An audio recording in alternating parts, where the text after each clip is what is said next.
Greetings, YouTubians, and welcome back to Wayne Sharp World, where today I have another very fun topic to tackle with you guys. And this video is actually inspired by another video that I uploaded not too long ago, a video that talked about budget knives that I wanted to see premium versions of. Well, I thought to myself, let's flip-flop that. Let me take a look at my favorite premium knives I have and some that I think would be a prime knife to take from the premium build we have and make a budget version of it, because not everyone is going to spend $200+ on a knife. A lot of people aren't. There's a lot more buyers in that $100 and less range. So we're going to take a look at them today, and I got 5 knives to take a look at.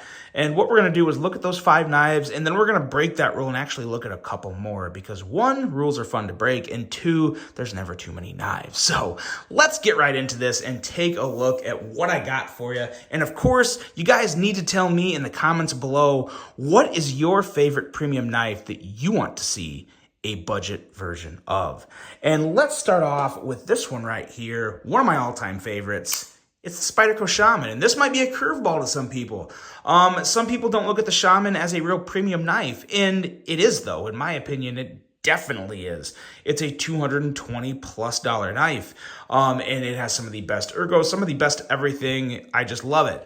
But again, it's north of $200, so what could we do to make this a budget version? Well, how about we take a look at the Para 3 as an example, and I don't have the lightweight, but I'm talking about the Para 3 lightweight. So let's take that concept. Let's go FRN scales, just flat FRN scales. They don't need to be contoured. Keep the compression lock. Let's move down to like a CDB 1N or, who knows, maybe even an 8CR blade. Spyderco does a phenomenal job with their heat treat. So Spyderco's 8CR is a little better than all the rest of the 8CR, in my opinion.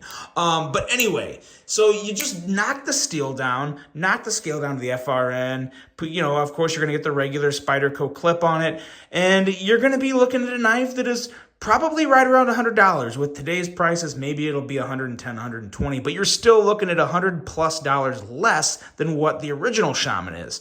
So that's a win. I feel like that would be a real win for a lot of people that want a Shaman, but just are never going to spend that much money on a knife. And I think that's also very important to remember, not just for all of you and me watching this video, but manufacturers. I hope there's some manufacturers watching this. Don't worry about losing out on sales of your big knives, because the people that are buying your budget knives, there's a very, very strong chance that none of them are ever going to spend $200+ on a knife. So you're not losing business on the premium knives. You're simply selling more knives to people who are never going to go up to that range, and they're going to buy your budget version. So I really hope, and I really do strongly feel that is the case. Let me know if you're one of those people that would never spend, over $200 on a knife.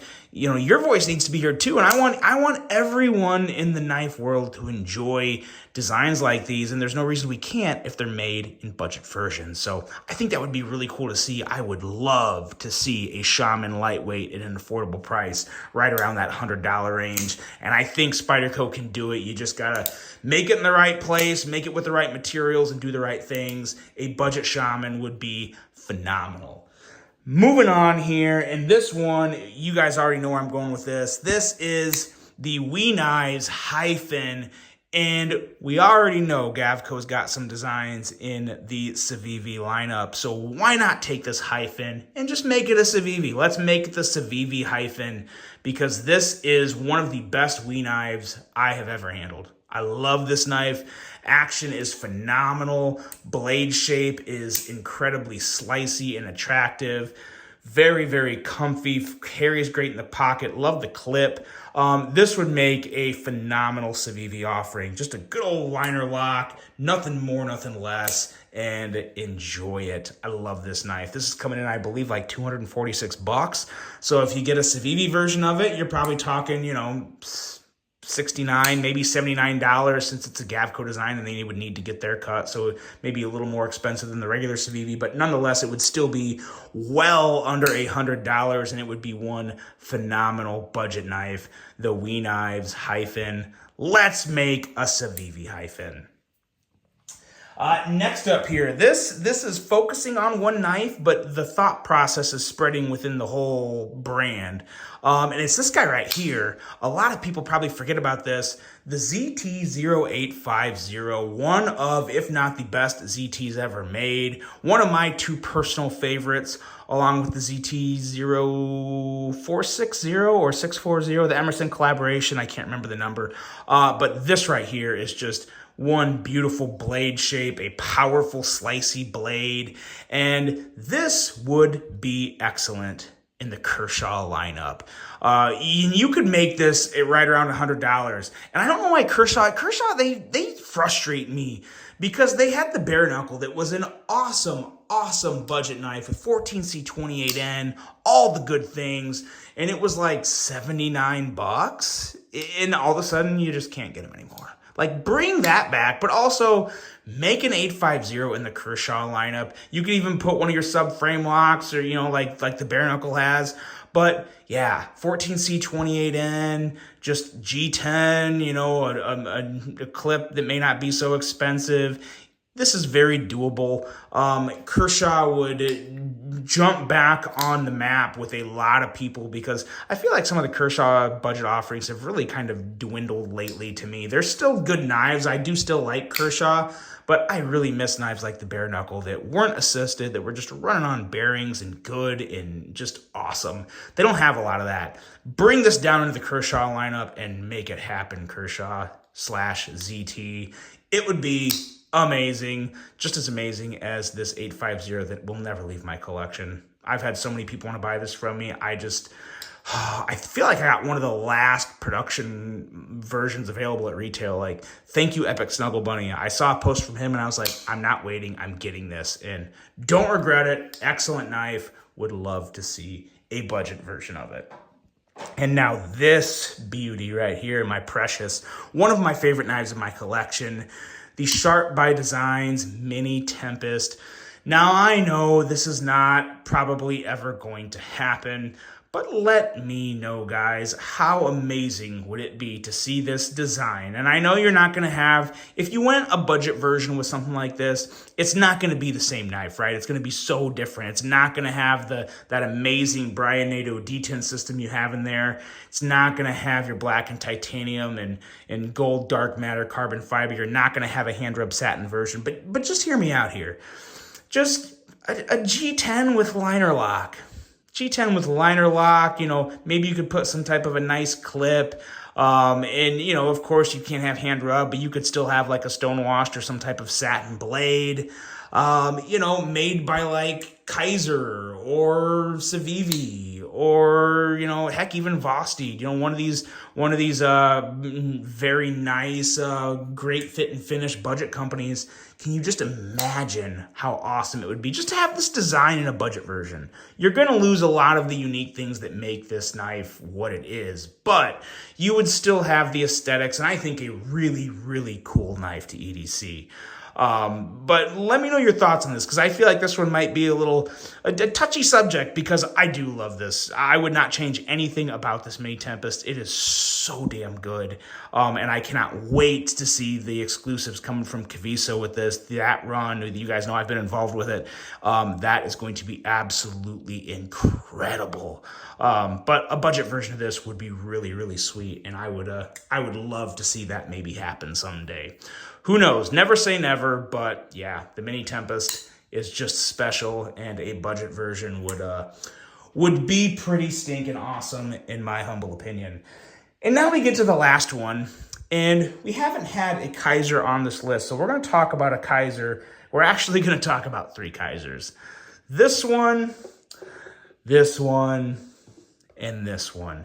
This is the Kaiser Veritas. This is the Kaiser Mystic, and this is the Kaiser Militar. Now, these three knives here have all been released this year by Kaiser, and they are three of the best premium offerings Kaiser has ever, in the history of the company, brought to the table. They have really kicked it up a notch this year with their premium offerings and their pricing, because we are looking at $169, $169, and $159, which really, in all honesty, is absolutely incredible price right there. Any one of these three knives, if they're available, buy them for this price. Like these knives are three of my favorite knives this year. And I'm always, you guys know, I mean, I'm always impressed with Kaiser, but these three are just really next level in terms of cost, fit and finish, and man, oh man, they're just amazing. But I also know Kaiser's Vanguard series is really stinking good too. Now, the Veritas might be a little harder to make a premium version because it has a lot of unique features like the little filler tab for the reversible clip, and some of the stuff going on with the milled titanium is just really next level, and the special, you know, pivot. I don't know. The Veritas might be a little harder to make a good budget version of, but the Mystic and the Milita would be a lot easier. And we're just talking, you know, liner lock knives with, you know, micarta and, you know, maybe just micarta and stainless steel liners like you see with a lot of the Vanguard series. I think these two would be very easy to make a budget version of, that would come in and, you know, that $69 to $89 price range that would be really, really good. It probably definitely not better than these two, but they'd be really good. And it would knock it down into that price category that it's a lot easier to swallow for some people. So that would be sweet. And by the way, Paul Munko, we are looking at Kivist Blade Works, and of course also Jonathan Stiles here on these designs. All three of these guys are damn good dudes and excellent designers. This has been a phenomenal year for Kaiser Premiums. But that's it, guys. Those are the knives that I think would make prime examples of what a really good switch from a premium version to a budget version would be. So let me know what you guys think of that. We'll get all these back out here on the table. And of course, let me know in the comments which premium knives would you like to see a budget version of. I really had a lot of fun making this video because there's just so many good premium knives out there, and the budget knives keep getting better and better. It would be really fun to see those worlds collide. Let me know what you guys think of this video. I hope you have a great rest of your day, and until the next one, I'm out.